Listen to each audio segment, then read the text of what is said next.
Hi, I'm Robin Rainbow Gate, and I'm a coach for midlife women wanting to live their most fulfilling lives now at this new stage of their lives. And I'm also an author of a book called Calling Myself Home, Living Simply, Following Your Heart, and What Happens When You Jump. I'm also a teacher, and I do many, many things. But my main purpose here is to help you find and live and have the courage and sense of self and deserving to step into the life that you really want now, whether you know what that is or not.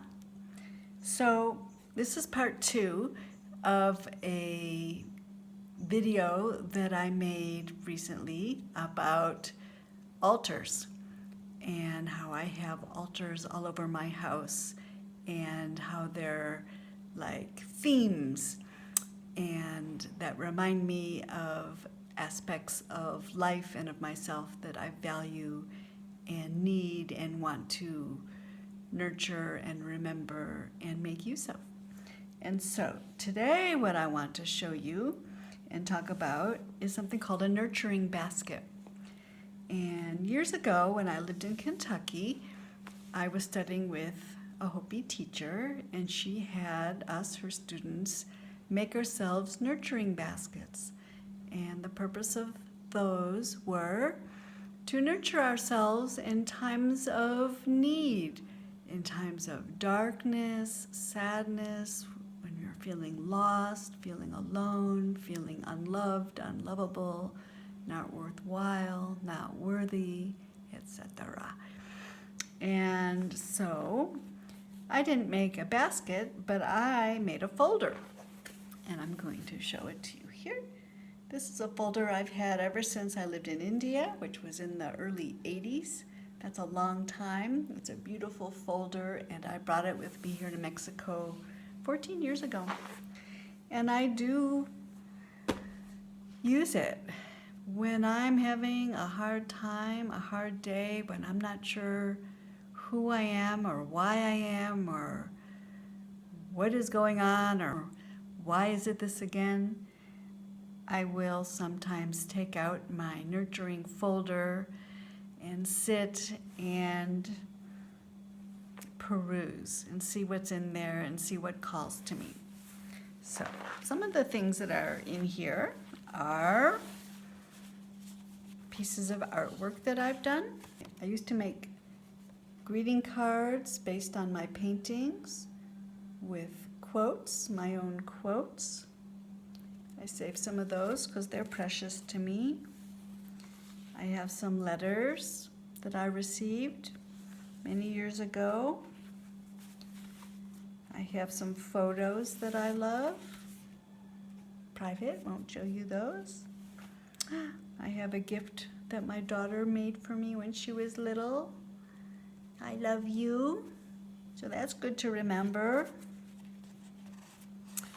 And I have a whole selection of notes and letters that different people have given to me over the years where they've expressed why they love me, what they appreciate about me, what they see in me, what they value in me, what they receive by knowing me and being in relationship with me. And I love to look at those. Each one is like gold. Each one is a gem and really fills my heart and helps me feel loved and worthwhile and accompanied and of value. I even have letters that my mom wrote me years ago. I'm so glad I kept them because now she's not here. And she was really sharing her wisdom with me and her love. And she turned out to be an incredible model of how to age in a way where you're always growing. She was always growing, always seeking to the very end. Here's a sentence from one of her letters to me. Take heart, honey. I'm 75 and still learning new ways and paths. You have a head start on me. Good for you. And there's more, but that's between me and her. So those are some of the things I have in here. Oh, look, I have some pages torn out of my baby book. Remember baby books? Did you have a baby book? So there was some interesting data in there for me to remember in the handwriting of my mom and my dad. And I even have, I did this fun thing years ago where I made a calendar, one for every month, but it's not based on years. It can be any year. It's what happened on any year on a particular date.